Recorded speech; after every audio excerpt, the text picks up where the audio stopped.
Welcome back. Just go around, we're going to take a look at a fantastic fighter for the Neo Geo, and that game is Samurai Shodown IV. And the game was developed and produced by SNK. It's rated at 378 megs. I believe it came out about around, what, 1995, 6, something like that? Around that time. And this basically is the return of Amakusa, who was in the previous installments, and Zenkuro. Even though it's the fourth in the title, for some reason SNK has that habit, like a lot of movies, is that this being the fourth in the series, technically, chronologically, this is like the second in the series. I think it occurs in like 1789, whereas I think the third game is the first, and I don't know, that shit is way too damn confusing for me. But anywho, the purpose of this game is that it corrects a lot of the bullshit from the third one. Gameplay, graphics, etc. It was basically the outcry from the fans kind of pushed SNK to go back to the drawing board and recreate the game and make it more playable and just have an overall more polished feel to it. So yeah, let's just get into it. Alright, let me get some blood up in this one. Alright.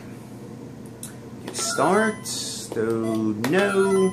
Alright, biggest feature in here is the C and D combo slash. Basically, like it is you can do the C and D, and what it will do is basically kind of let you do like a little combo type of thing, which is actually really cool. If you know how to do it, you can really make some major combinations, create a lot of damage for the opposing player. Alright, and basically the story revolves around this whole entire thing coming back with Amakusa. I'm not going to get into too much of that shit. But, graphically, hell yeah, this game brings it back, whereas to the, kind of like the old school cartoony type of feel, whereas the third one, I appreciate the effort of giving it that anime type of style, which is not a bad thing. It's really not. But the game, I guess, was too dark and too gritty, grimy, and they just went back to that kind of cartoony look, which actually fits the series really well.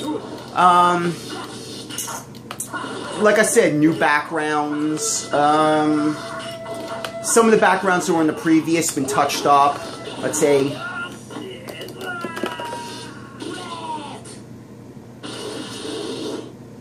which are touched up. Also, as you see right there, the newest thing is the fatalities. Very much Mortal Kombat-esque. In addition to the regular fatalities that were present in the game in the previous series.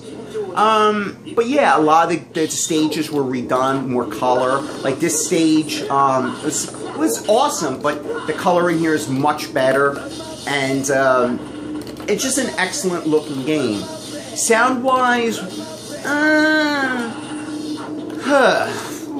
that's a tough one. While the first and second one had really dynamic soundtracks, this one doesn't have the soundtracks of the old. Now, I'm not saying the music is bad. You do have some tunes here and there. Some, Japanese, little tunes and... But it's more of the, you got your little flutes and all sorts of shit and drums. But really it's the ambience of the wind, the rustling of the leaves and trees and things like that. That's where this game really shines.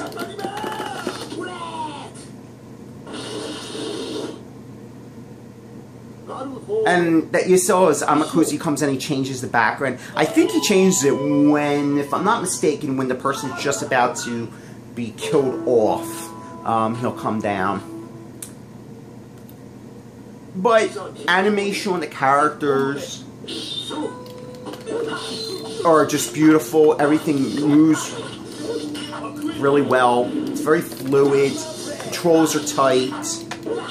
There's not much more to say. Like the life bar, as you see right there, has been, it's been doubled. Which was an issue with the third one, because taking mass amounts of damage, while it may be realistic, it just wasn't great for, especially playing against 2 players, because it involved a lot of cheap hits and things like that.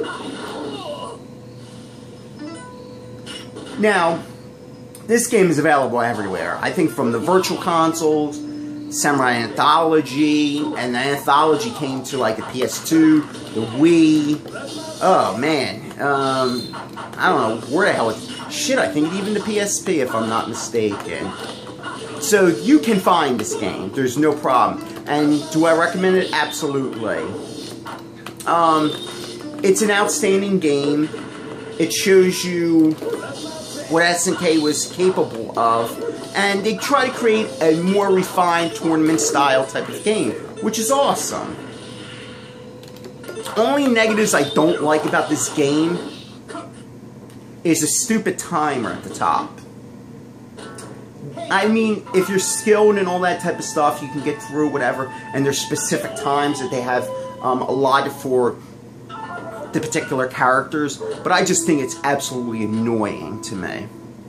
Now, like I said, graphics, sound, great, but another thing, a negative I don't like is the 2 new characters here. This guy, Kazuki, and his brother, Sogetsu, I think it is. They're annoying as shit to me. I think they're very cheap, and in some ways a little overpowered, which creates a bit of unbalancing for certain situations, and that can really be shitty at times. But yeah, the thing is that for the most part, it is an excellent game. Does it match up to the legendary first and second game? No, but this is probably just behind Samurai Shodown 2 for me. And like I said, you should definitely check the game out. I don't think you'll be disappointed. It's just an excellent game. It's just got a lot of replay value. It's just a fun game in general. And it just got so much amount of moves and content. And it's just an excellent game. I can't say no more than actually almost blush about the game. So yeah, definitely go check it out. I'm going to leave you with a little bit more gameplay, and that's it.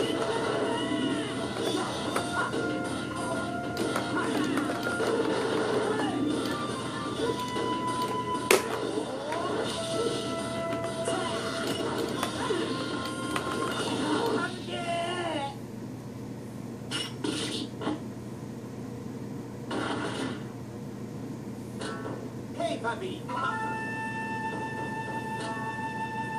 Also, one thing I forgot to mention is that you can actually commit suicide in this game, and as gory as that may sound, it's actually used as a kind of like an advantage-disadvantage if you know how to use it properly. If you do commit suicide in the first round, you'll come back with a full bar, usually at the bottom of that pound meter. So if you know what you're doing, you can use it to strategize. So just forgot about that at that particular thing. And you can also rotate around the enemies, it's a dodging technique. Alright then, like I said, thank you for watching. I hope you enjoyed. Definitely check the game out. Take care.